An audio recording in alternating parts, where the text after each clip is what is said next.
So in changing the circuit breaker in your electrical panel, first step is to shut off the main power source to your house. The main electrical panel to your house is usually going to be labeled with service disconnect. Switch it all the way to the off position, not the trip position. So it's always a good idea to come back in your house, take a peek, make sure everything's off. Be sure to do it in multiple rooms, not just one, just in case one circuit breaker went off, but the whole thing didn't go off. So when looking at your electrical panel, if it's not already labeled with these key areas around the house, you definitely want to do that because you will get flagged in a home inspection if these are not clearly labeled in your panel. So we're changing this circuit breaker today because it's continuously tripping. So I'll lose power to my data hub and my refrigerator in the kitchen, and I'll come out to my electrical panel and I'll notice that this breaker is all the way to the right in a trip position. And it's intermittent, so it will do that, like once every 2 or 3 days, and obviously that is a safety hazard and the breaker is faulty. We are going to be replacing this 20 amp breaker with another 20 amp breaker, and it's very important to make sure you're matching up the amps properly. So notice how this is labeled with a 20, whereas some of your other circuit breakers might be labeled with a 15. So we matched up our drill bit to the screws holding the electrical panel on the wall, and I'm gonna have it on a pretty low torque setting because you don't want to strip these screws. They come out very easily. Now for the 2 top screws, I'm actually not going to take them all the way out because when you go to hang up this panel, it's a little heavy and bulky. It's nice to have a couple of anchors in there so you can just swing her on.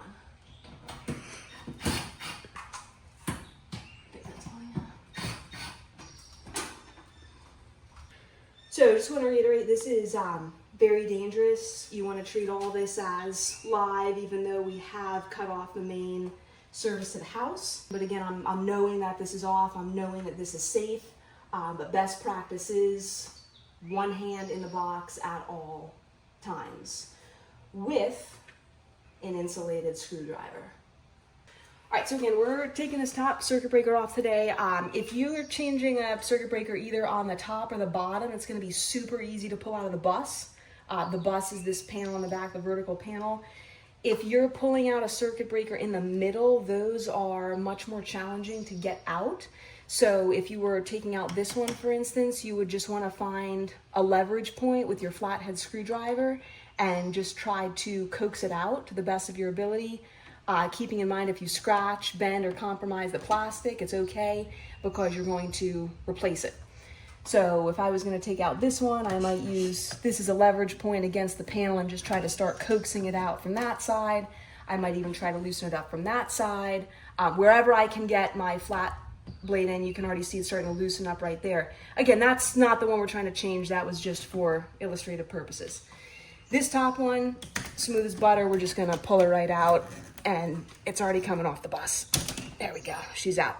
All right, so the first thing I'm doing is I'm coming in with a flathead screwdriver, and I'm actually going to turn it clockwise to the right, just to kind of feel the torque and tension I have on it, because I'm going to want to simulate that at the end, and I don't have a torque wrench.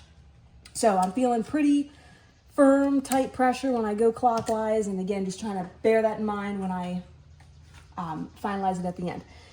So to get them off here, we're going to go to the left, counterclockwise, and you don't need to take the screw out all the way. All you need to do is loosen it a little bit so that your wire comes out, and then you see the exposed copper. So this one is our hot wire, that's the live wire. This white one is the neutral. We're going to get the neutral out as well.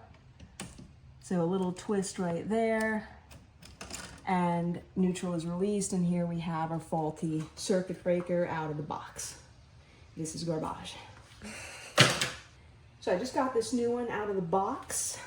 As you see when they come out of the box, those 2 screws we just unscrewed are going to be all the way down. So we're just going to open them up slightly in each direction here. And that's so we have enough room to get the copper wire in. You don't have to open them all the way. just enough so that the copper will fit in there.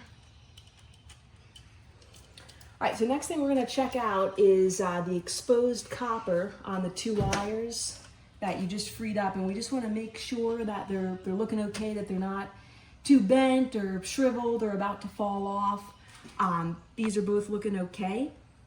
If it looks really compromised, like it's about to fall off or it's loose when you touch it, you are gonna have to use some wire cutters, clip the end, and then strip the insulation off the wire. We'll have another video coming. All right, so the next step is you're gonna just make sure that the breaker is oriented correctly, very easy to do. Match it up with all the other breakers in the box. Always be sure that the black live wire is in the same position as all the other ones. So we look at all these other circuit breakers, we see black in front, black in front, black in front, that pattern repeating. So black is again going to go in front. It is easier to put your neutral wire in first in the back. So we're just going to slip it in like so, and then we're gonna take our flathead screwdriver and trying to remember that torque we had before. We are going to get this screw clamped down on that copper wire. Very important when you're doing this, make sure that the screw is not touching the insulation. It's got to be on the copper. If it's not on the copper, you're going to short out the circuit and have major electrical issues. Then we're going to do the same with the black.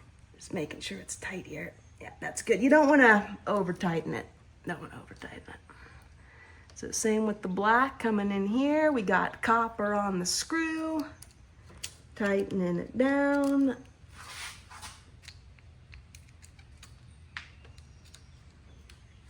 All right, and that feels like it did before from memory.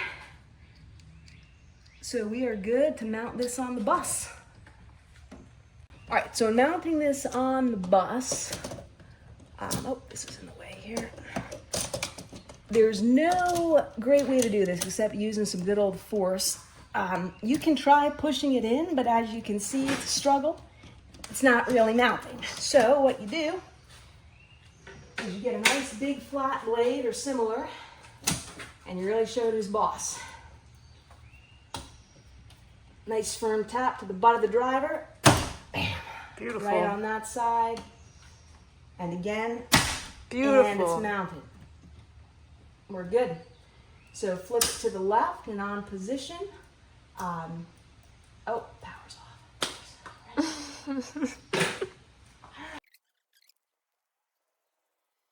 All right, so restoring power here so we can test our circuit breaker.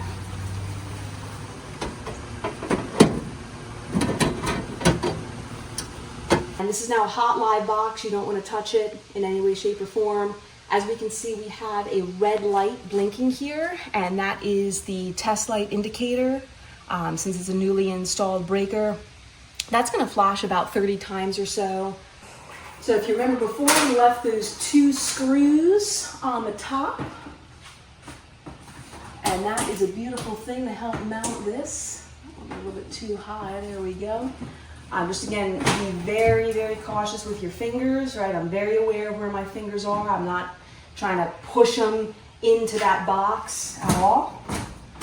You can even open this door, make sure that everything's nice and square up. Yep, that looks good. All right, so to secure this panel, we're just gonna get our screws back in those holes and we'll test the breaker. So when you're screwing the screws back into your electrical panel, it's very important to use a low torque setting on the drill. Go conservative. You don't want to strip these screws. They're very delicate. So the final step is you just want to hit this test button and make sure that the breaker actually trips. And indeed it does. So we are good to go. We're going to go back into the house, make sure everything is powered on. This project is a success. These faulty lights in here. You're supposed to have automatic lights.